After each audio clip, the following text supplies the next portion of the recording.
Okay. Thank you everyone for joining. This is our 10th conference. Welcome.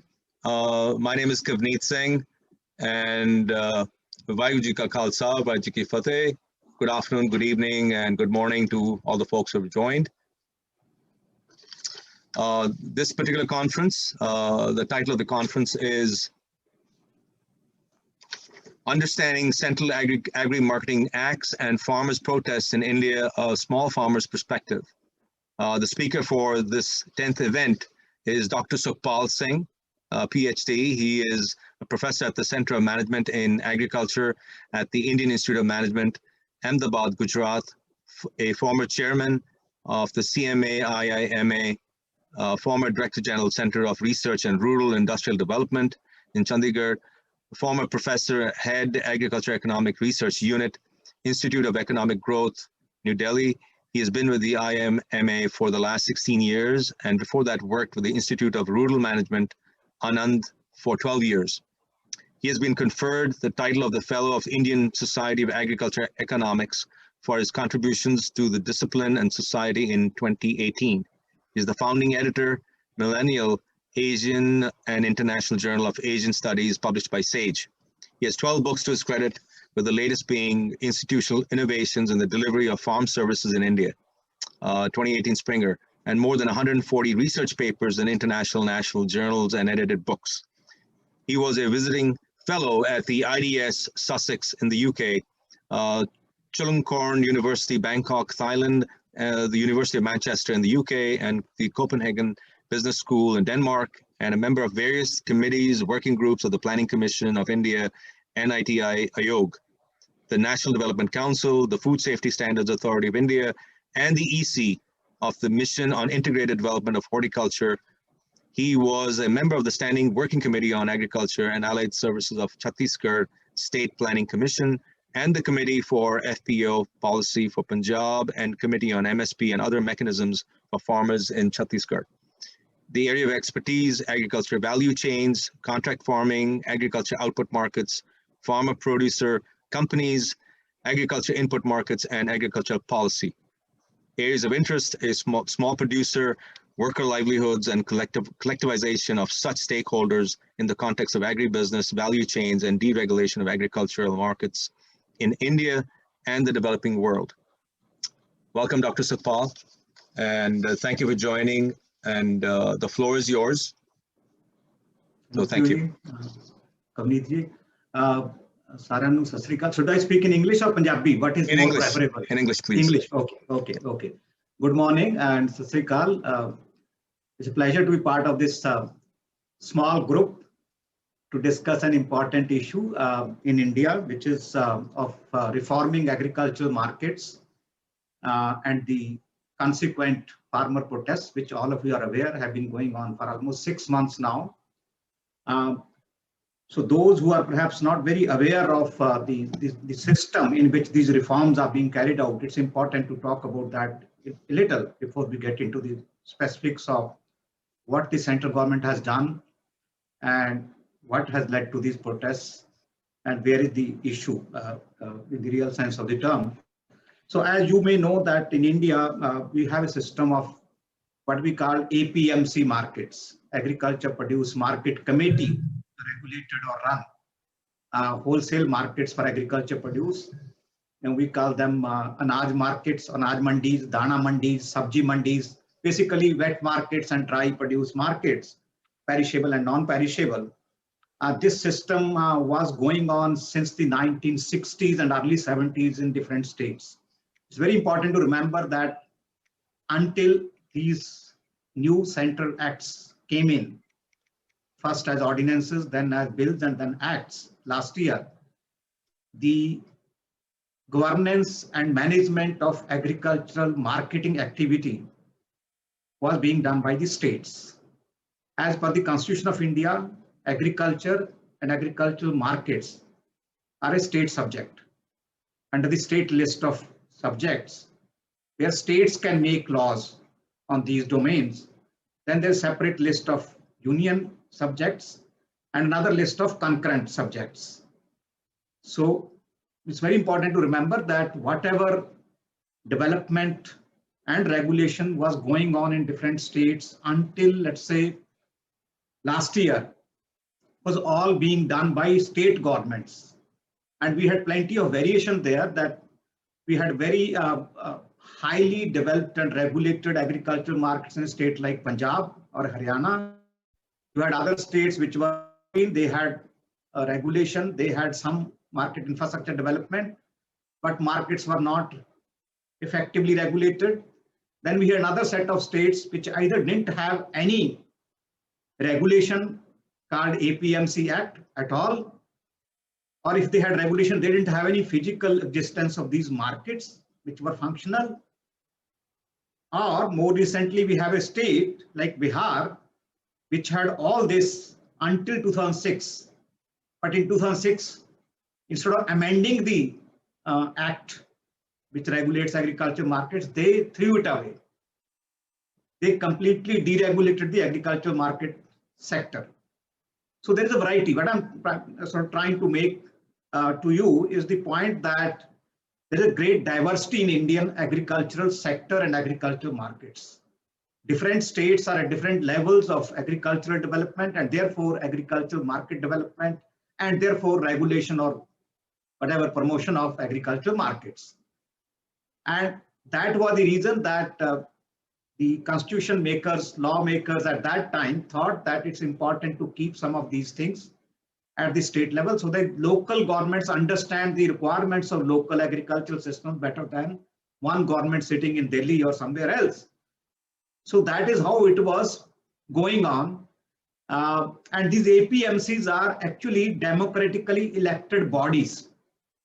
Under the APMC Act, each market, whether at the district or sub-district level, is managed on a day-to-day basis as per the rules of the APMC Act by a committee. And that committee has representatives of farmers, a majority of them, then of traders who buy farmers' produce, then of commission agents who facilitate this transaction, Artiyas, some government representative, and some cooperative society representatives.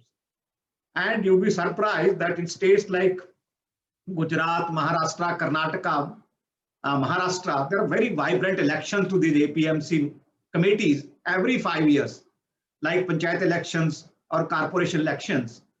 And there is a chairperson, there are members. The chairperson is generally very important, a person, either MLA or MP or some significant face of the area, because they're very important bodies. Only Punjab has not conducted any election to these bodies for the last 40 years. Yeah, they just nominate. The state government nominates the chairpersons and members without conducting elections. That's what has been going on for so many decades in that state. So these committees were supposed to, as per the act, regulate and manage these markets in the interest of farmers. That farmer should not be taken for a ride by the buyer or the Artiya, who is a facilitator of sale and purchase. So everything under the act is specified. What will be the loading charges, unloading charges, commission, and so on. And these commission agents and buyers, in Punjab it's called Kacha Artiya and Pakka Artiya. Kacha Artiya is a commission agent, Pakka Artiya is also a wholesale buyer of farm produce from farmers. So they get a license to sit in these mandis, and they get a shop. Then they have to pay certain license fees. They have to pay certain bank guarantees to take care of the counterparty risk coverage, that if tomorrow the buyer doesn't pay, the farmer runs away, then the committee can take money from that bank guarantee and compensate the farmer.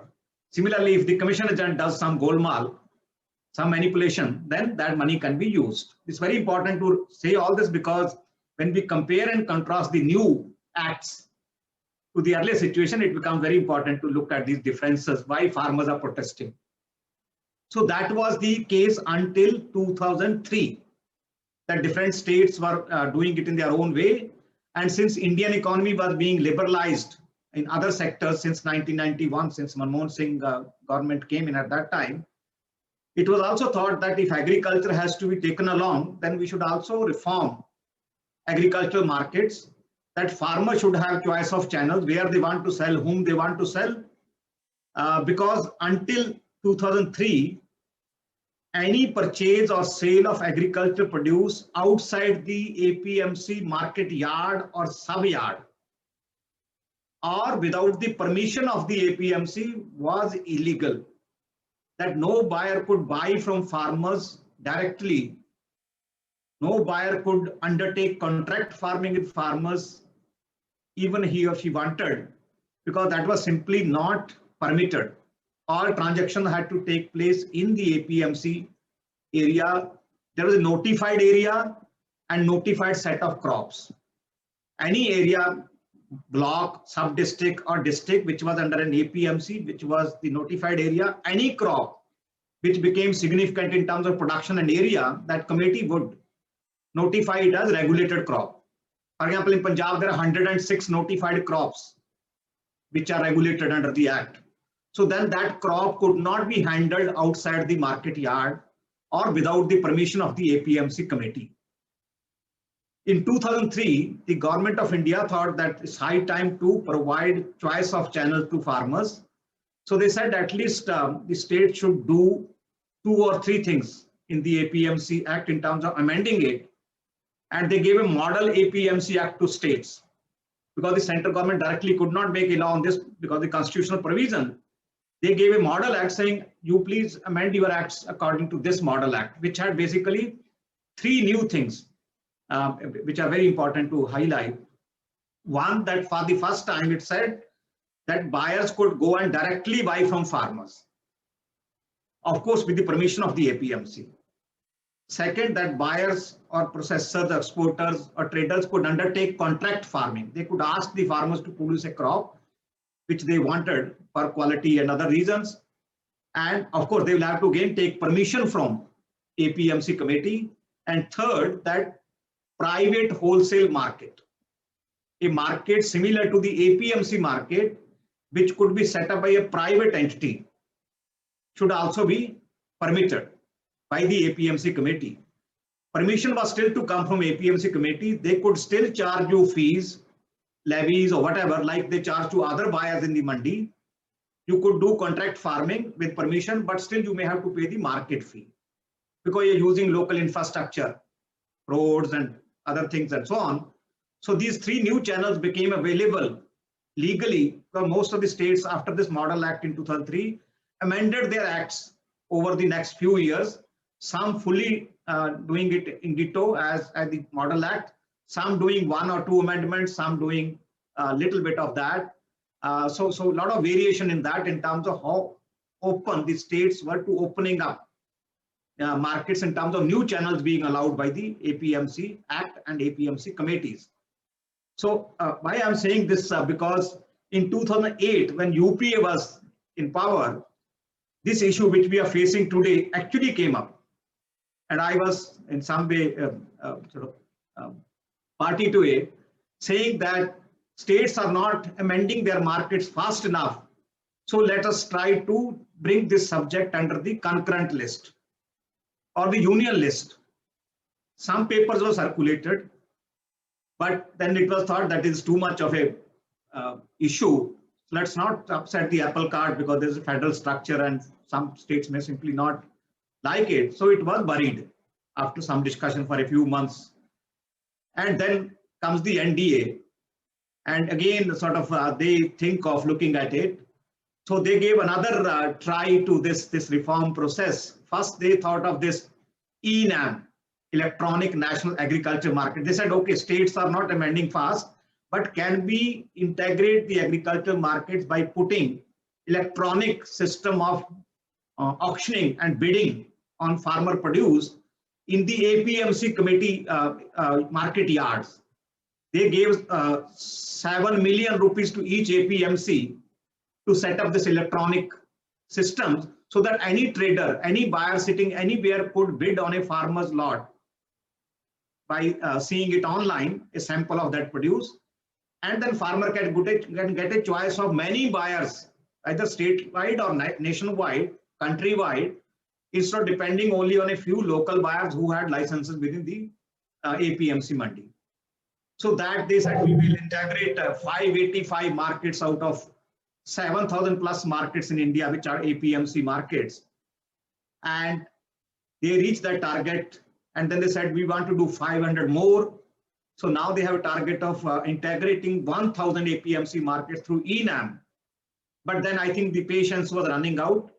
So in 2017, the NDA government, Union Ministry of Agriculture, came out with another model act telling the states that you have not reformed enough. Here is another act. And the orientation of this act was very different. They said, one, that let's take out contract farming from this domain. That APMC will have nothing to do with contract farming arrangement. We will make a separate act on it. And second was that you would now not talk about regulating, but you would focus more on promotion and facilitation of new market channels. The title of the act itself was changed from APMC Regulation Act 2003 to APMC Promotion and Facilitation Act. Not only that, they also brought in livestock markets under this act. It was named as Agriculture Produce and Livestock Markets Promotion and Facilitation Act. Third, they said that since there's a conflict of interest, contract farming should be taken out and e-trading should be promoted. At each mandi level, there should be e-trading systems also. You don't have to physically come and bid for the produce and so on. So all that was given to states in 2017. And alongside, within a year, they gave another act because they took out contract farming from the domain of APMC regulation, citing conflict of interest. That since the APMC produce doesn't come to the contract farm produce doesn't come to the APMC would lose revenue. The state marketing board will also lose the taxes and cesses and so on. So APMCs and mandi boards may not be interested in permitting contract farming on a large scale. I argued against that at that time. Also said, if you're talking about conflict of interest between APMC's business and contract farming, then there's even bigger conflict of interest when you allow and keep private wholesale markets still under the APMC regulation, because APMC mandis will suffer more from a new market coming up next to their location in the same area, more competition. So why don't you take out that as well from APMC regulation? That they didn't do. So they handed out a new Contract Farming Act. Again, this was not regulation. The title was Agricultural Livestock Produce Contract Farming Promotion and Facilitation Act 2018. And some states, Tamil Nadu, Odisha, and others amended not only their APMC Act once again, but they also legislated separately on contract farming as new acts. Still, I think Government of India was not satisfied with the speed and extent of reforms. So then we get this new acts in 2020, suddenly during pandemic, without much discussion, without much debate. Of course, some private discussions were held, saying that enough is enough. The states are not doing, therefore let's take a call on it. So they legislated on these issues by choosing the concurrent list of the Constitution, where they defined agriculture marketing to be trade and commerce activity. So that is one of the major issues. Not only that, it is a federal issue that how can the central government make a law on a state subject. It is also that you are redefining something which was earlier known as agricultural marketing activity, where farmers sold to first buyer. Now you are bringing it under trade and commerce. And the farmer unions are also, as you would have heard, claiming that they are not into trade and commerce. They're into production, and marketing of their produce is very much part of their production activity. And marketing, agriculture marketing can never be called trade and commerce because farmers are only selling it once. And APMC were not supposed to regulate interstate trade and commerce. They were supposed to regulate the first transaction between farmer and the first buyer. That was their domain. So if the center was keen on freeing up interstate trade and commerce, it could have done under the union list, entry 42, where there is an interstate and trade and commerce article or clause which could have been used. So similarly, if it wanted to do legislation on contract farming, it could have used Article 7 of the concurrent list, which allows for all contracts other than agriculture land contracts. And the government has been saying again, these are crop contracts, not land contracts, in response to farmers' fears about contract farming. So I had actually advised all this informally when all this was happening. But it's been surprising and shocking that the way agricultural marketing was being seen, it was not being seen any different from you and me buying a car from a car dealer. That's how it was perceived, unfortunately. And I kept telling that no, farmers, agricultural produce selling is not just this kind of luxury, it is a livelihood. It's a 6 months hard labor. And there was even argument saying, where is the need to regulate it at all? Let's keep it free. Let's completely get out of it. Government should have no business to be in business. Let farmers deal with new market players on their own. We are buying other things without any regulation. What is happening to consumers? Why only farmers should have protection? I said, no, you can't compare apples and oranges. When we buy a car, we are talking about luxury. When we buy some farmer sells his produce, he's talking about living off that produce which he has spent 6 months on for next 6 months or 1 year. So, and if you appreciate India's farmers, 86% operate, not necessarily on, less than 2 hectares each or 5 acres. And 60% of that land on an average may be dry, rain-fed, not irrigated, unlike Punjab. And to be more precise, 2/3 of India's farmers or farms are less than 1 hectare each, 2.5 acres. I have traveled extensively in the last 2 years doing some research and found that there are even farmers who are doing 1 bigha, which is 1/5 of an acre, 1,000 meters square area, 1,000 square meters area. That's all. That's all. So we have that kind of farmer or farming profile in this country, which cannot be compared with US or Australia or Canada or Europe or any other, or some of the Asian countries. Only comparison is with China, which has similar or smaller farm size than India. So my argument has always been that in a situation like this, where farmers are really, really very small, you have to have regulation of markets to protect farmer interest. That's what we did in the 1960s to protect farmer interest. We brought APMC Acts. And now again, once we have larger buyers coming in, multinationals, contracting companies, food supermarkets, exporters, processors, who not, how can we leave small farmers to the mercy of the markets? So that's what happened. And anyway, then the government went ahead and passed these, first brought in ordinances in June, and then brought bills in September and made into law by first week of September. And then all the hell broke loose. And let me now tell you what is there in this which is creating trouble, if I'm not going too much into my time. Yeah, or should we, Niti, should we stop or continue? You're absolutely good. You're good. Okay. People should not get bored. So let's, the 3 things, actually, let me, now a lot of people keep talking about 3 acts or 3 bills, farm bills. To me, it is 2.5. Yeah, because other than the Contract Farming Act and the APMC Mandi Bypass Act or the Trade and Commerce Act, there's another amendment which has happened, which is Essential Commodities Act, ECA, which was always a central act since 1955, where the government used to regulate the stocking of farm produce or commodities, whether perishable or non-perishable.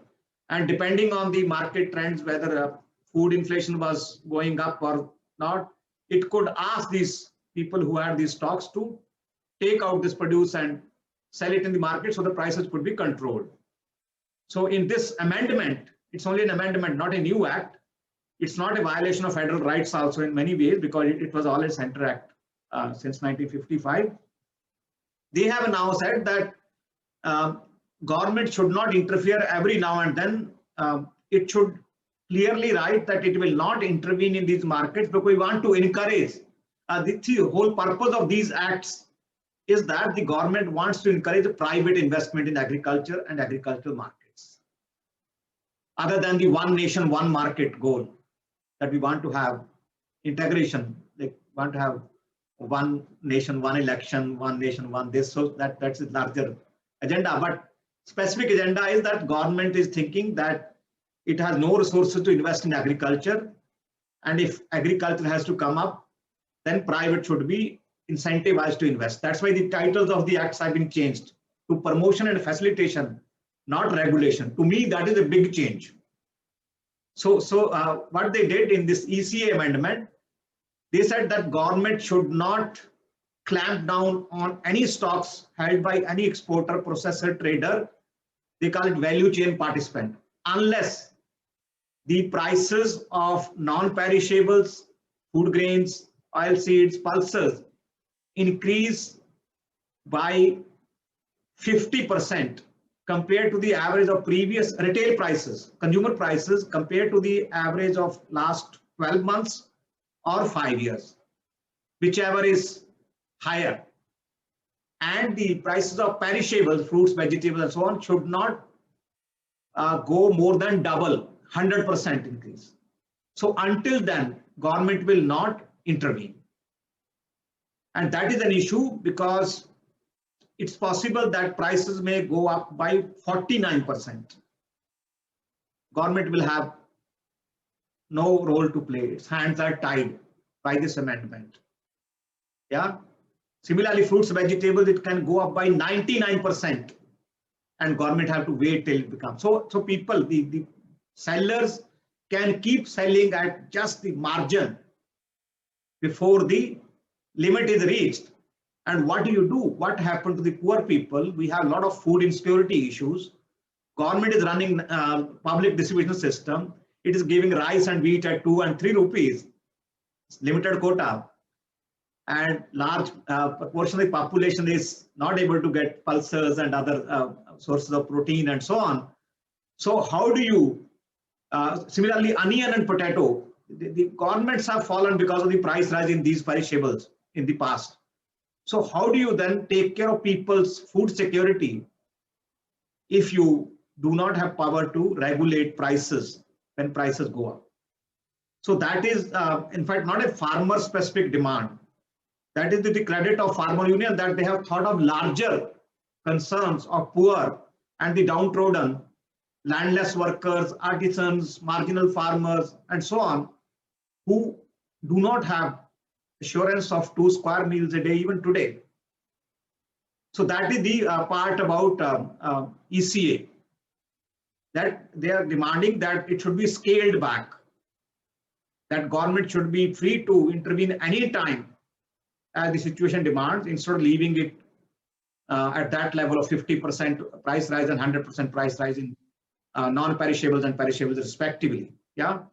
So that is the ECA. The other part is the APMC Mandi Bypass. We call it Mandi Bypass Act because this act, Agriculture Produce Trade and Commerce Act 2020, opens up agricultural markets beyond the APMC yard and sub-yard. It says that now the domain of APMC committee would be restricted only to the yard, not to the notified area. The remaining area in that district or sub-district will be called new trade area as per this act, and the state government cannot impose any taxes, any restrictions, any cesses on people buying and selling in that area. Yeah, so new trade area has been created where there will be no intervention by the state government, unlike the APMC where they charge certain market fees, they charge certain rural development fund in Punjab. Aartiya has a commission of 2.5%. In the new trade area, there is no such thing. You can simply buy directly from farmer. You don't have to pay any buying cost. So the buying cost in new trade area may be 0, and it is 8.5% in a state like Punjab if you buy in an APMC market area, and 3%, 5%, 2.5% in other states. So the issue here is the farmers are saying you are killing these existing markets, because if the treatment in terms of buying cost is so different of two places, then very soon the buyers will move out of APMC markets, go to new trade area. The commission agents would also move out, because when the buyers don't come, what will commission agents do there? Eventually, even government may move out of these markets to buy directly from farmers at MSP in the new trade area. So I keep saying that one of the issues here is that farmer may still, given other sort of assumptions, still keep getting APMC from MSP from government in new trade area, but Aartiya will not be able to get his business, because new buyers or government may not like to engage the Aartiya anymore. For your information, after the acts came into play, Cotton Corporation of India for the first time in Punjab, in Bathinda, bought cotton from farmers directly without paying commission to the Aartiya. Yeah, that is the sort of pointer, that is the shape of things to come, that government wants to reduce its buying cost, which is now, if I tell you, 31% of the total cost of FCI is nothing but state taxes and Aartiya commission.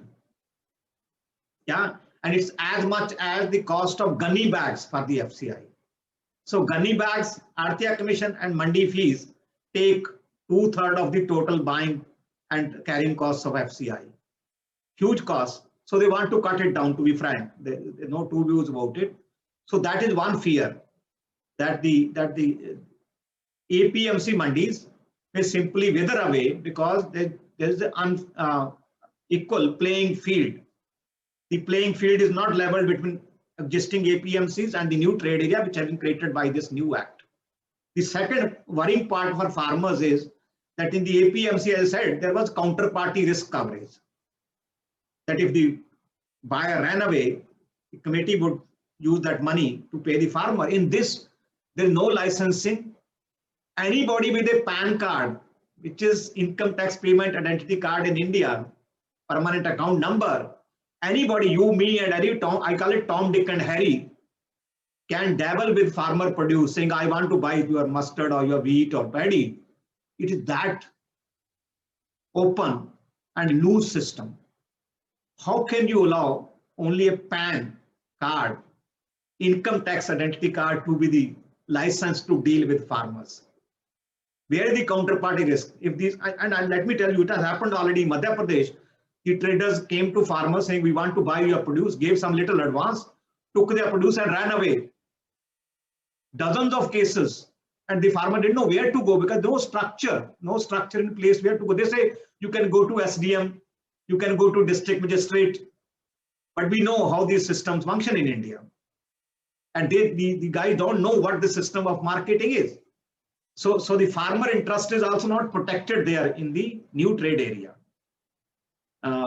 State governments also, like Punjab, oppose, because they will lose this revenue from the market fees. If the trade shifts to new trade area, state government cannot impose any taxes there.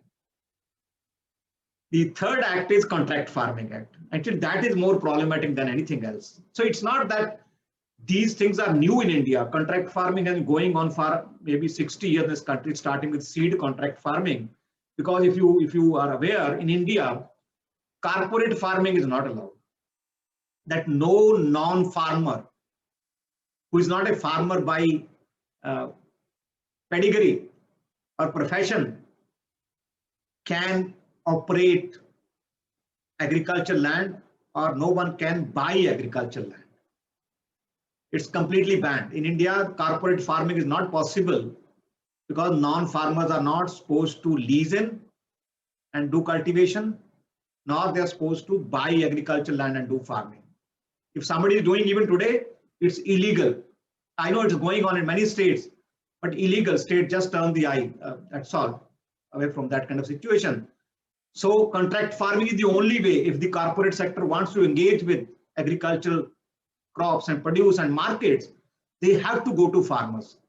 That's why Punjab tried it with Pepsi 30 years back. for bringing about crop diversification. Many other states have in other crops. So contract farming is not new. Direct purchase is not new. All the food supermarkets in India for the last 20 years have been taking permission to buy directly from farmers from the APMCs, and they've been doing that. So the channels are not new, but the way contract farming is being brought in now, it is worrying because, of course, the Act says twice that a farmer's land cannot be transferred, cannot be leased, cannot be mortgaged, cannot be sold. But if you read between the lines, the way production agreement is defined, it actually talks about land leasing. That company can take farmer's land on lease and do farming. And farmer is out of the thing, he just gets his take up or lease rate, that's all. So that is a violation of the state acts on land ceilings and land leasing, which are still in place. And I personally think this country has no business promoting corporate farming because we have so much landlessness in this country. We have 33% rural households who are completely landless. I mentioned earlier, we have 85% farmers who are marginal and small. Where is land in this country to allow corporates to take 5,000 hectares, 10,000 hectares and do corporate farming? That is completely nonsensical, if I can use this term. But that is being permitted here. Let me tell you, not only this time, in 2018, when they brought the Model Contract Farming Act, that also permitted land leasing. I wrote about it saying this is not done. And now the proof of this came actually when the whole thing was happening in terms of ground reality, when Rajasthan, along with Punjab and Chhattisgarh, was trying to oppose these central acts and trying to bring their own amendment bills in the assemblies. Actually, Rajasthan ended up writing in their amendment bill that if the company employs its workforce on farmers' land, then it should remove them before the end of the contract period. That said it all. That the state government understood that land leasing is actually part of the contract farming arrangement, which by any stretch of imagination, I've tried my hand on contract farming for last 30 years. Why no stretch of imagination corporate farming can be part of contract farming? These are two diametrically opposite concepts. In contract farming, farmer is a central actor. He does or she does farming on his land because somebody asked him to do that. In corporate farming, company is the producer, cultivator, whether on owned land or leased land. So this has been permitted in this, which is creating all kind of apprehensions and genuine fears among farmers. Not only that, then it says that whatever defaults a contract farmer may commit against the company in terms of not paying back for the input supplied by the company and so on, that the company cannot lay claims on farmers' land.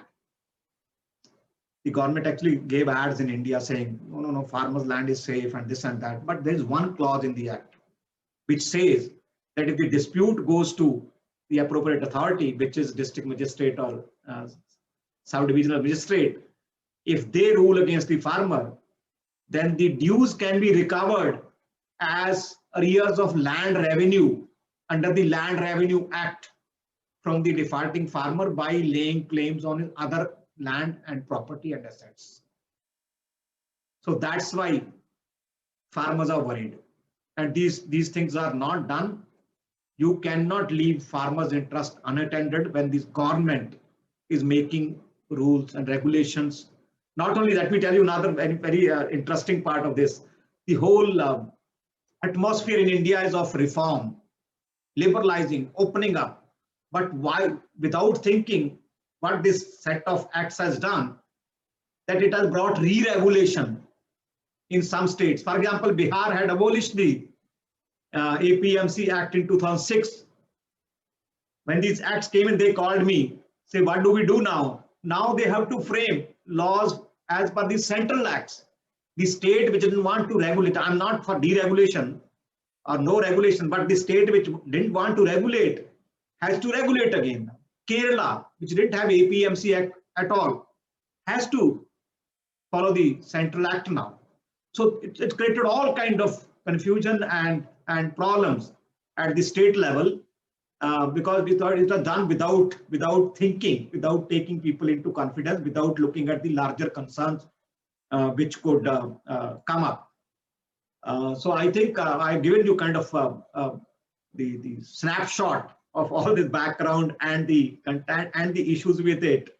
And the unfortunate part, let me just say this before I end, that unfortunate part today is that now the farmers' protest is out of the media coverage completely. Nobody is writing about it. Nobody is reporting about it now. It is just not being talked about. Yeah. So it is just stuck. It's just stuck. It's so unfortunate it's stuck like this. And such large mass of people sitting there at the borders and in different places. Yeah. So I will stop here and we can have a discussion. Dr. Sukhpal Singh, I think you could go on. This is your perspective has been very unique. You've actually parsed some of the laws and some other angles very carefully and very nicely. So really appreciate what you presented over here. And I wish we had more time because I think we could actually utilize your input a lot from the past speakers because you have added a lot of value to it. So thank you. We already have some questions in the chat. Should I go ahead with those? Yes, please, if you could, instead of me, you've already seen those questions, if you could just... Yeah, I'm seeing it. Yeah, from Mr. Lal Singh. Right, and these questions are already in the chat. Everyone can see them. So if you could answer these, then we'll go on to the next ones. Thank you. Okay. One question is that Mr. Singh wants to understand the difference between what was proposed by Manmohan Singh government and these current laws. Yeah. So no, it was on similar lines, but the only thing was the Manmohan Singh government or UPA didn't go ahead with it. Maybe better sense prevailed because they had maybe little more respect for federal structure and federal system in this country. So they didn't really push it too hard. Otherwise, see, let's be very clear. It's not that this government only wants to open up markets or agricultural markets. All parties are of the same kind. Especially the two major dispensations of UPA and NDA, there's very little difference in their orientation in terms of opening up markets in general and agricultural sector in particular. What is the budget necessary for procuring farmers' produce under the promised MSP? Okay. Now I think you're bringing in very good. I'm happy you're bringing in this.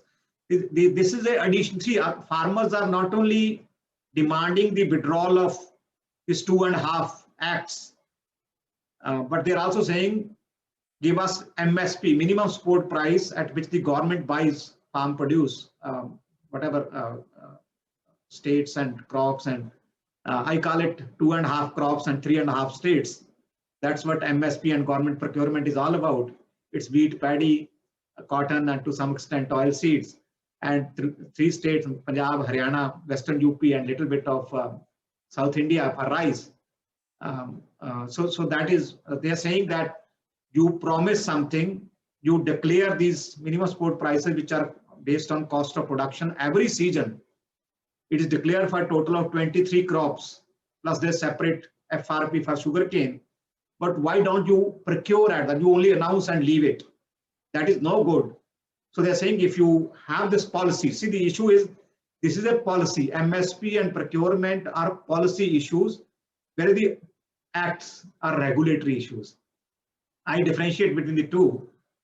And farmers are now saying that make MSP and procurement also a legal instrument. Yeah, so that's a big thing they're asking. And the cost of procuring, see, that there's a problem in looking at this issue. A lot of people think that our government also projects this way, that they say, how can government buy all the agriculture produce, or at least the 23 crops? It will be too much of cost. 17 lakh crores, the figure is quoted. Some others say, no, if it is to be, it is 7 lakh crores.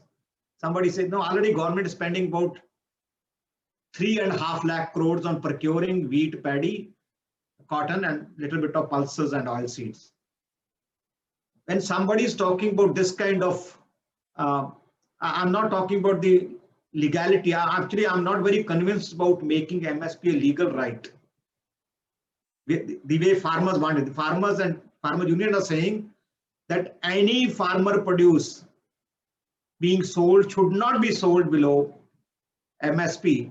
Any buyer who buys farmer produce should not buy below MSP. I am not for that, because to me, how can you tie a private buyer to a promise which is made by a state or a government? What is the fault of a private buyer who goes by demand and supply dynamics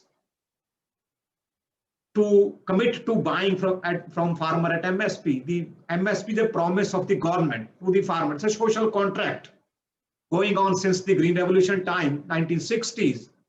Farmers have got used to it wherever they are. A lot of people ask me, why Punjab farmers are protesting more? I say because they tasted blood. They have tasted MSP. They know what it means to get assured price and assured market. So they can't let it go. A Bihar farmer, an Odisha farmer has never seen or never known what MSP looks like, would not be able to feel about it. So my answer to second question is that it's not that government has to buy everything. I look at government role as a market intervention role. If government can procure 15 to 25% of any crop of the marketed surplus, the market will come back to normal, to MSP above prices. So to me, the requirement will be about 4 to 5 lakh crores, of which 3.5 government is already spending. And let's be very clear about it. It's not just spending, because what you're going to buy is not rubbish. It's something which has value. You can on-sell it. So you will recover some cost out of it. So to me, if government can put in another lakh and a half crore rupees, this issue can be taken care without making it a legal right. But the problem is government is running away. Government is withdrawing from agricultural markets, and that is the fear of farmers. I'm connecting it to some other thing now. Farmers are fearing that MSP and procurement will go away for two major reasons. One, that in 2015, there was a committee called Shanta Kumar Committee, the former Chief Minister of Himachal Pradesh. That committee said that government should not procure so much of wheat and paddy, that they're too much lying in godowns already, carrying costs are very high, we don't need so much. And they also said trifurcate FCI, divide it into three. It's a white elephant now. If you want to achieve efficiency and effectiveness, divide it into three. One will only procure, one will only store, and one will only distribute to poor. So that committee also said that we should not procure every grain which farmer brings. We should procure according to our needs. Secondly, there is a commission in India called Commission for Agriculture Costs and Prices, CACP, which recommends MSPs for different crops. Unfortunately, it has been writing in its reports for the last few years, saying in order to give confidence to farmers in the government procurement system, farmers can be given a legal right to MSP. So government has got into its own sort of chakra view. See, when you write in your own policy documents, then how can you run away from it? So farmers are not actually asked. It's the government who has given this tip to farmers, because it's written in government documents that this is needed. So to me, it is not such an undoable job if government is committed to what it promises. But the problem is there's a lot of gap between promise and the delivery of it.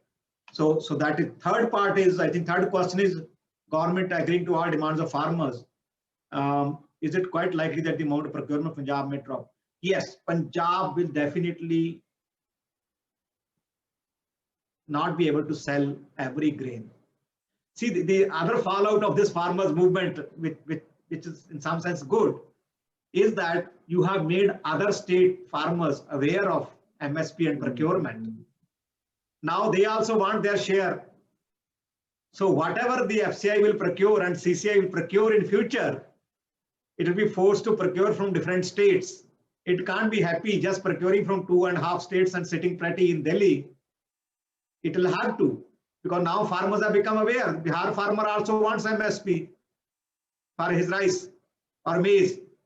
So Punjab, anyway, Punjab's movement away from wheat and paddy is long overdue. What should have happened 40 years back is not likely to happen even now, unfortunately. And I hold the state government responsible for this to a very large extent. The drama the state did this time, making amendments to the Central Act saying MSP will be legal, right of the farmer. Nobody can buy below MSP. Which crops? Wheat and paddy. I said you're cutting your own feet. So what about other farmers who are doing high value crops which Punjab needs, who are doing cotton, who are doing other things, who protects their interests? You are coming back to the same thing, which is creating more and more problems for you in every sense of the term, in social, economic, and environmental terms. So Punjab's approach has been terrible, and it is just sticking on to that. I don't know the political economy of it, which we can talk about once we come to some other questions. So that the Punjab has to be ready to face this acts now. Actually, one of the reasons for bringing the Central Acts is Punjab. Actually, Punjab, what I call is the one which set the cat among the pigeons. Punjab did not adequately amend the APMC Act since 2003 until 2017. And even 17, what they have done, I'll tell you. The adverse thing Punjab did to protect certain vested interests there was that in 2013, it brought a separate Contract Farming Act, which was not needed, completely unnecessary. And now Union government has picked up that example and brought a separate Contract Farming Act, which is worse than the Model Contract Farming Act, worse than the Punjab's Contract Farming Act. In 2017 also, Punjab did not amend the APMC Act fully. What it did, which is very shocking to maybe some of you, that it said we will allow private wholesale markets in crops other than wheat, paddy, and cotton. Then what is left for anybody to look at? 70–80% of Punjab's marketed surplus of these three crops, and these are not opened up. So Punjab is completely going crazy for very small vested interests. It's destroying the Punjab's agriculture sector and farmers' livelihoods. I can talk more about it beside this point, but this is what I wanted to say. We have found an NGO, Pagri, for educating Punjab farm to get up the challenge coming up. And yes, all the best to you, sir. Lal Singh ji. So thank you, Dr. Sukhpal Singh, and thank you for answering Lal Singh's question. We've got next Baljinder Singh Sidhu, who wants to ask a question. Please unmute. Yes, please. You are still muted. Unmute. So Baljinder Singh, please unmute. Unmute, please. You are muted. Dr. Sukhpal Singh, I'm taking care of that. Thank you. Okay. I think he's speaking up now.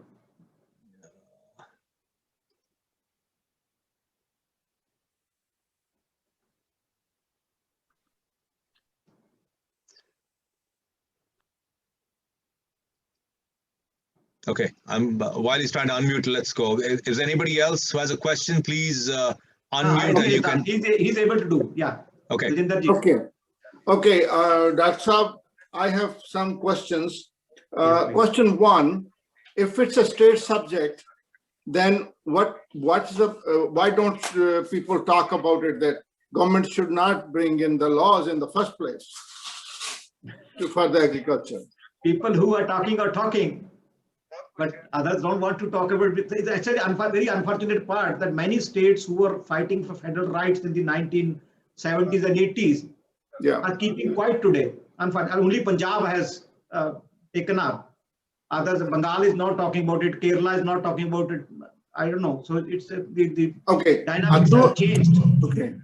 So thank you for your very detailed presentation. But you have gone into the micro parts of this whole problem, but you ignored that farmers had 11 meetings and the government cannot satisfy them with even one of those questions.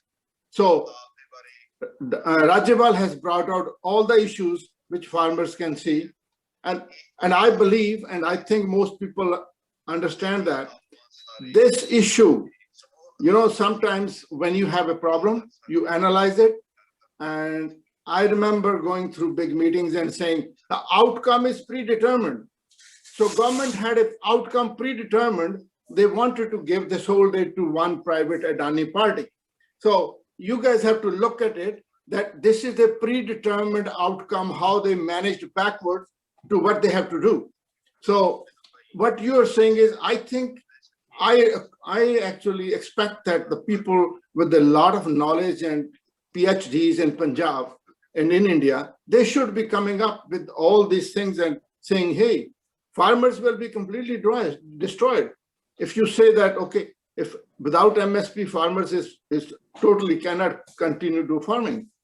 Their costs are not controlled. You know that I am a farmer myself. I still have some land. And I see that the fertilizer cost, the labor cost, and many costs are not controlled. And all the Shanta committee or other committees came, they looked at the cost of the farmer, and there are formulas. And you simply ignoring those things that MSP, it's an administrative problem when they say FCA is all the food grains are rotting in the FCI godowns. That's an administrative problem of the government. They need to clean their own house before they tell that this is a problem.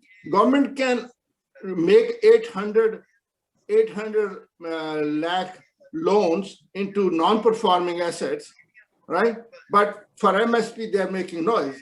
So this is the out of balance situation for the whole. It's a bigger picture. It's not a micro issue. It's a macro issue for the whole government of India playing that partial role against Punjab. This is a political issue rather than what you have gone through the calculations of it. I see that it's a purely political issue, and all the intellectuals or people who have the knowledge like yourself, you have not come out in the market saying who's right. You should write papers, write to the newspapers, through the media, saying where should be the solution. Come up with the solution with all your education background and all the statistics you present. That need to go moving forward, not moving backwards. That is not possible or possible. Sorry, go ahead. Sir, you have not seen, name a newspaper in India, you will find my article. Name a journal, magazine, you will find my article. I have been doing that only for last 1 year. I have not done anything else other than looking at this issue. But you are creating a Punjab problem. You're saying Punjab is the problem. This is the problem. Yes, I don't mince words on that. Punjab is responsible for part of the problem which we are dealing with today. Please, let's not give a clean chit to Punjab government.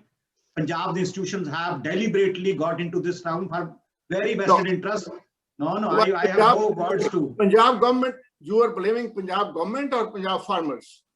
No, I will never blame farmers. I'm blaming the Punjab state, whoever is the power that be.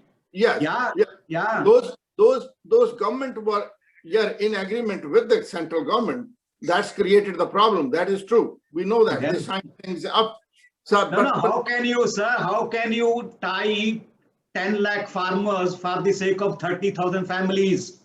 I know. I hope you got what I am saying. This is what Punjab has done to save the fleecing by 30,000 people. You are tying 10 lakh families to a situation which is completely unsustainable. You know what I'm talking. Everybody knows it. Let's call a spade a spade. Let's not mince words. Yes, but you should know this is a political problem. This is not a farmer's problem. This is not those 30,000. It's not a political. It's a political economy problem, not just political. It's a political economy problem. That's how I look at it. It is the imbalance. I don't want to make it a Punjab versus Delhi Darbar. No, I'm sorry. I'm not making it. You are trying to make it that way. I'm not for that. No, I'm not making it. I'm looking at it where they You are are. saying anti-Punjab. It's not anti-Punjab. Every other state is also part of India. What is Punjab problem then? No. Yeah. This is no. Let's take the anti-Punjab out. Let's see the model what we are discussing here. That's good. Yeah, that's good. Yeah. No, anti-Punjab is just a rhetoric. People say that, but I don't mean that. But I see that policies are, without saying, the policies are reaching. I'll give you that. The everywhere, even the oxygen is not being provided to Punjab right now. No. So, let's stick. Let's stick. Let me just give you one counter and then we get going. Let me tell you what Punjab is doing, which is terrible. You know, what? Punjab government.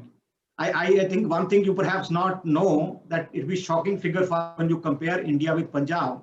yes. In India, I said 85% of farmers are marginal and small, operating less than 2 hectares. In Punjab, how many? 32%. How much land they cultivate? 8%, single digit. Punjab has thrown small and marginal farmers out of farming. Punjab's farming has been taken over by some families. I can count them on my fingers. If you want me to do that, Punjab is coming as a very dangerous thing. I'm telling you, next year you will have it after the election. Draft is already. Please, let me complete. Punjab, for the first time, only state in India, coming up with a land leasing liberalization where corporates will be able to lease Punjab's land for 30 years in one go. That is your government doing it, not central government. Why are you giving a clean chit to Punjab government? Government is destroying Punjab's farming community day by day, deliberately, by design. Let's be very clear about it. Not mince words. Then we blame others. Let's set our own house in order. No. But what you're blaming is that the government cannot do that. Government cannot do the MSP, but they can make non-performing assets for large amount of money. But for the small MSP, the government should have the responsibility of procurement so that the farmer can sustain. I already said, you can find solutions without going to the legal route. See what happened now to make it legal, and the government is not able to buy. Private, they can't buy because they can't pay MSP. What happened to farmer food? Where will he sell? Okay. Let's not go whatever is there. But what's the outcome? Because the farmer has no legal right. It's like a human rights issue. You cannot go to court for your grievances.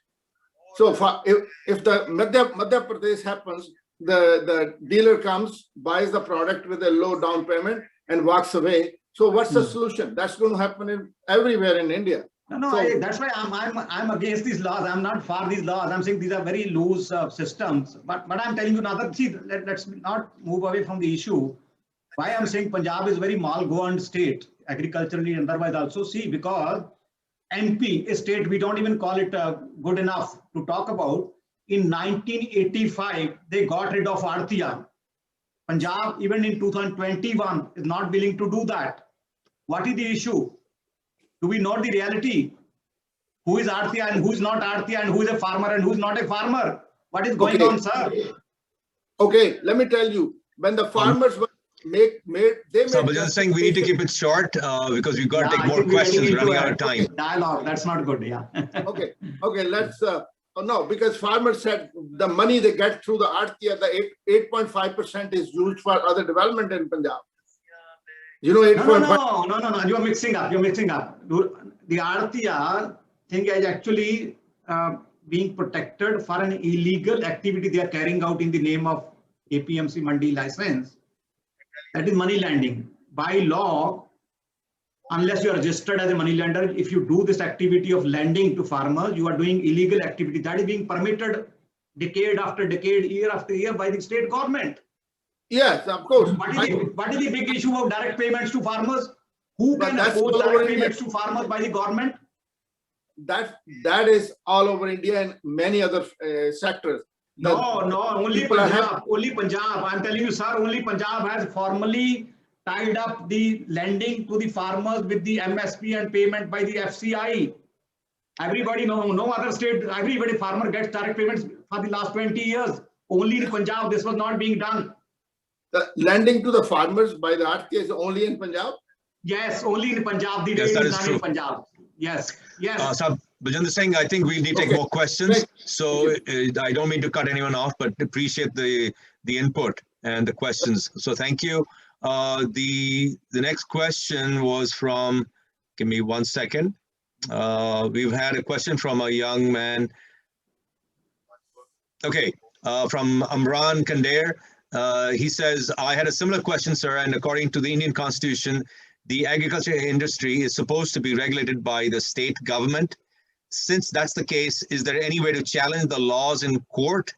I know the ruling party may have some influence over the courts, but is it possible? Yes, it's possible. I think the only thing, unions don't want to go that route because they think that that may not work. It's better to put a political pressure on the government and get it done as a policy measure, not as a legal issue.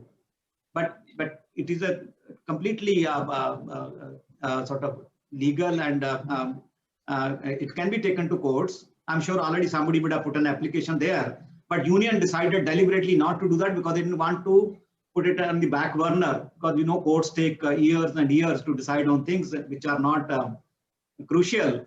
And you know the committee, the government, the Supreme Court set it up. They boycotted that also because the committee composition itself is in doubt. So there are issues. That's why farmer unions are not going to courts.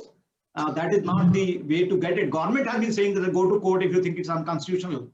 But farmers know that that's not the way to go, because this is a political demand. This is not a legal demand. Getting MSP a legal right is a political demand. Getting the acts withdrawn is a political demand by farmers. It's not a legal issue by the farmers. Legal issue we are raising because the states said, Punjab said, how can you make a law? 6 states have passed resolutions against these acts in the state assemblies. So to that extent, it's a federal issue. But even those states are not going to court. What stopped Punjab from going to court? It's not going. Its bills are pending. Governor didn't give approval to amendments, but it's keeping quiet. So let's find faults at the local level also. It's not just central government. There are other people also who are in the same league. Thank you, Dr. Supal. Appreciate the question, Imran. We've got Antar Jutla. Please unmute. Thank you. Go ahead. No, hello, Dr. Supal. This is pretty interesting and exciting conversation going on. I'm from University of Florida. I'm a professor there. So I wanted to talk to you about something else. Like, yes, given the farm laws and all the discussions and everything else, what do you think is going to be its impact on natural resources in Punjab, specifically on water and in land and land use? Do you think that these farm laws are going to basically destroy those resources or basically conserve those resources? What are your thoughts on that? I would like to talk separately about Punjab and other states. Punjab, no, I mean, so let's think about this way. So I'm not talking about Punjab. I'm talking about Indus River Basin. So an Indus River Basin is the Lower Shivalik region is a pretty much Punjab, Haryana, and in that part. So I'm thinking along on a basin scale, not on a Punjab scale. So that's where I would like to. It depends how you regulate the market. Now, if you're going to open up market saying anybody can buy, anybody can do contract farming of any crop with any farmer, if you let it loose, then yes, companies will come do all kind of contract farming, and then once the source depletion takes place, will move away. That has been experienced globally. In India also, I've done many cases of that kind. The issue is that if you are having good regulation, then you can prevent some of those damages to water, to soil, to other flora and fauna, and so on. So that's why I'm all for very strong and effective regulation of contract farming, of direct buying. See, what the supermarkets do in this country, they go to the vegetable production clusters. They say, okay, we want to buy from you. What they do, they call the farmer the previous evening. They have a list of farmers saying, I want to buy so much of cabbage tomorrow. Can you supply to me at this price? Price is what? The wholesale market price, wet market price of the previous evening, plus minus 10 paisa or 20 paisa per kg. And then what they do, they want to take only A grade produce. B and C is left for the farmer to either give to cattle as fodder or sell in the mandi again. So these are very, very ad hoc arrangements which are not leading to any benefit for the farmer, whether direct purchase or contract farming. The big issue with contract farming in India has been that small and marginal farmers are not part of it in most cases. with the exception of 1 or 2 crops and 1 or 2 companies. They simply, so contract farming has no meaning for small farmers because they are not attractive to companies. They have too little land. They don't have irrigation. They don't have money to invest. They don't have machines. They don't have education. They can't understand standards. They don't know what is organic. They don't know what is fair trade. They don't know what is sustainable production.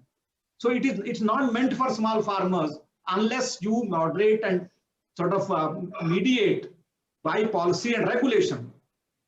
See, you are saying that we want to get investments in agriculture and agriculture markets. I say investments don't come due to deregulation. Investments come because you give incentives. Bihar deregulated 16, 17 years back. What investment we have seen? I have pictures somewhere. All the APMC markets are looking like Khandar, remnants of some past era. And it's free for all there. I went and saw there for the first time farmers are being asked to pay commission, which in a regulated mandi generally farmers don't pay. So it is not good to open up markets without adequate and effective regulation, whether for farmer income or for natural resource management or any other implications of new channels for farmers. So do you think that that India is trying to follow the saltwater versus freshwater economics, or like they're trying to make those distinctions with this farmer laws, or like do you think that it's too soon to say that there is a distinction between this saltwater economics and the freshwater economics that is currently in the US? I didn't get your question adequately.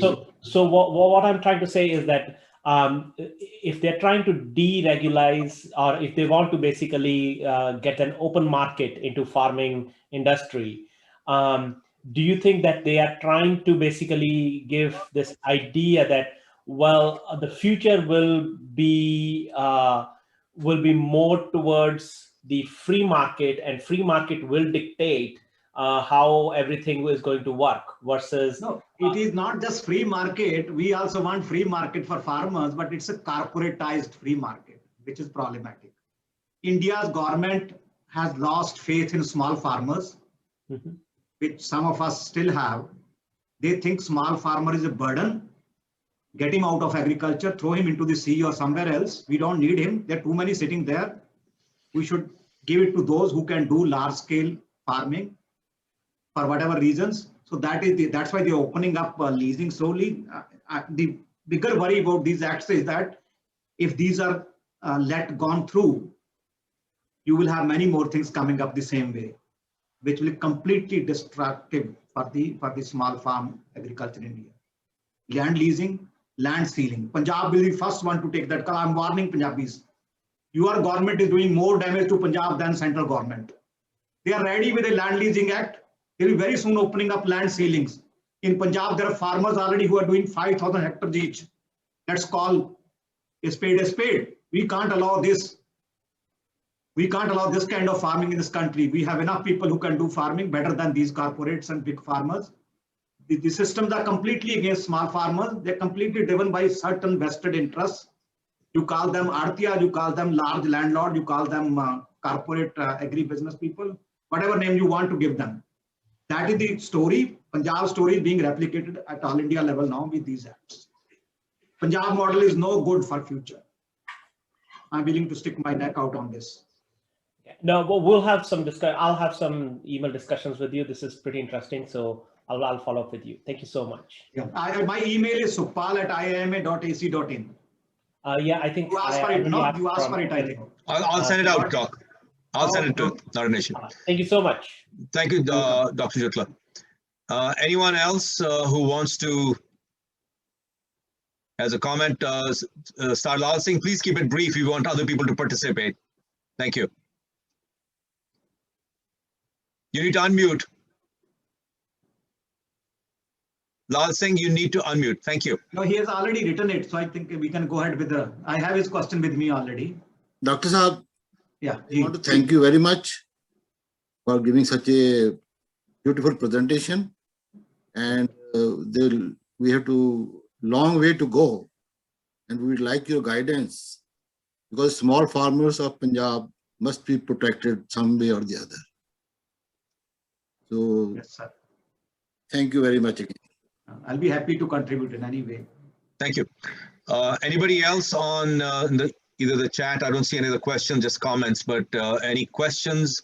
No, I think there's one question from Lal Singh ji, which is about FPOs, how to encourage FPOs in Punjab. I have an interesting story to share with you here. Go ahead. This is because this is another of my favorite areas for research.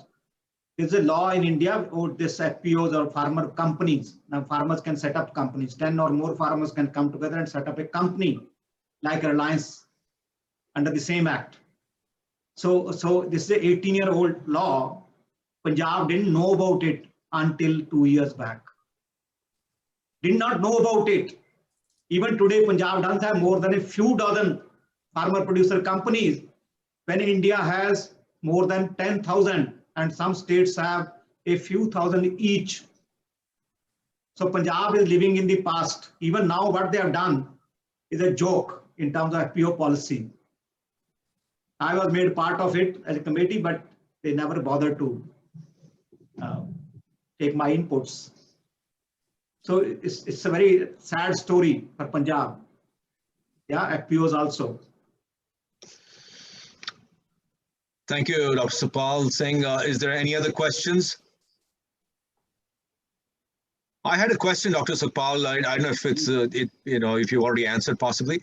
The Swaminathan report mentions a minimum income for the farmers plus a certain profit and cost of living, etc. So my question would be, would that make more sense versus MSP, or both are required? No, I don't think Swaminathan Commission mentions farmer income. It mentions MSP, which should be based on comprehensive cost of production. That is the whole debate that Government of India, rather NDA or BJP before it came to power, promised that we'll give that Swaminathan recommended MSP to farmers on 23 crops. But when they came to power, the formula they used A2 plus FL instead of C2 plus FL. A2 plus FL is A2 is paid out cost plus family labor imputed cost. C2 is all costs a farmer incurs, including lease rate for the land, imputed lease rate, fixed and working capital costs, interest on that, depreciation and whatnot, even farmers' managerial input being valued at some level. So that was the promise, but what they delivered was much less than that. But they have been claiming that we have given that. So my discomfort with Swaminathan formula is why 50% above cost? Why not 30? Why not 80? There's no rational. Right. No rational. So it's somehow the unions have picked it up. I keep questioning it. Why 50? Has anybody done any analysis if it's good enough or not? Why not 30? Why not 70? Nobody is able to answer. So some of these things are just talked about. And now government says, actually in the final report, the Swaminathan Commission submitted, doesn't have this recommendation. And so they got out of it. No, but I appreciate you answered the question partly, but I think is there an out of box third way to save farmers and their livelihood? It may not be MSP, it may not be costly, but there's got to be some way where it's not rocket science to know what the cost of production is by and large for most crops. So if you have a benchmark that they have to be paid X number of rupees so they can sustain a livelihood, is there some mechanism to do that? Is there some thought on that? Kavitji, this government said that we want to double farmer incomes in 5 or 7 years. And last 2 years, they started PM Kisan, which is direct payments of 6,000 rupees per year to each farmer. So where are we going? If you want to double by giving cash handouts, then we can do it overnight also. Why wait for 7 years? True. The issue is, can we run this agriculture sector of this country by depending only on the government, whether for MSP or for procurement, or should we also have alternatives ready for the farmer? We know government cannot even manage law and order. You think it will be able to manage your food purchase and storage and whatnot and so on? It's running away. It's running away every day. How long you will keep pulling its kurta or whatever to hold it back? Looks like we do have a difficult situation, so there's no clear answer. To me, the issue, see, I always ask this to farmer unions also. They say farmer income should be assured. I said, let's assure the income of agricultural worker families first. They don't even get minimum wages. 33% rural household. Shall we start with that? Because they don't even have land. Right. Farmers have land at least. So whose priorities, whose interests? We need to clearly define that. Right. I think that it's just a vested interest lobby groups just talking about some of these things. I'm in touch with so many farmer unions. I ask this question. Now, government of giving PM Kisan to whom? Only landowners. What about sharecroppers? What about tenants? What about landless? Nothing. What is it fair in a country like India where there's so much poverty, you give to landed, but not to landless? Only Odisha is giving to everybody. So this is it's a completely crazy situation here. Subsidies, the way they're being given, it just who can get more, who can put more pressure, who can make more noise. They get it. That's all. It is not well thought out. The explanation government gave when they were asked why you're not giving to landless. We don't know how many landless families are in this country. Isn't it laughable? In 21st century, you don't know who is landless in your country. So we don't have farmers. We have land record that we can pay as per land record, but landless we don't have. Any details of how many are there? That's what is going on. It is strange. We have about 2 minutes left, so please keep your question extremely brief, Sarbanjit Singh ji, and please unmute and you can ask your question.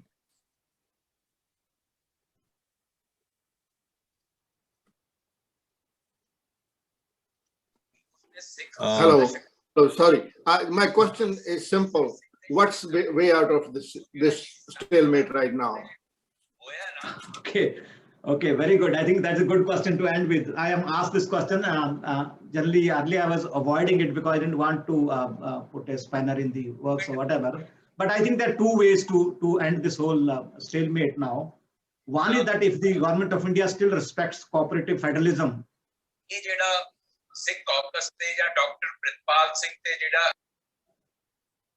Go ahead, Dr. Sukhpal. So I'm saying that one way is if the government of India respects cooperative federalism, then in the interest of cooperative federalism, they should just take back these laws. Second, if that is not, because that would be a bigger thing for the government to do, because they want to give a signal by opening up market that we will do more of it. So they may not like to do that, though it's completely doable. Second is that if you want to go for the amendment route, then at least do two major things other than that, whatever government has already agreed, which is level playing field between APMC, Mandi and others. In contract farming, define it in a way that land leasing is simply not permitted. Second, remove the PAN card thing, make it more strict, have a formal system where every buyer has to have a license or registration with certain bank guarantees and other things to be put before he or she can deal with farmer produce. Because there is a serious issue here already that farmers will be fleeced. We have seen examples already in Madhya Pradesh and some other places. So you have to tighten. I'm all for more tightened, more strict regulation to protect farmer interest. We cannot do without that if we want farmers to benefit from fair markets. Thank you. Thank you, Dr. Sukhpal. To end with that, it's been an extremely enlightening and interesting presentation. And of course, we've had some entertaining questions and a very interesting discussion. So thank you for everyone's time. And Dr. Sukhpal Singh, thank you once again for taking time out to do this presentation. Really appreciate your input and thank you. Have a good evening, good afternoon, and a good weekend. Yeah, have a good day. You too. It's night for me here, 10 o'clock. Thank you. Thank you. Bye-bye. Bye-bye.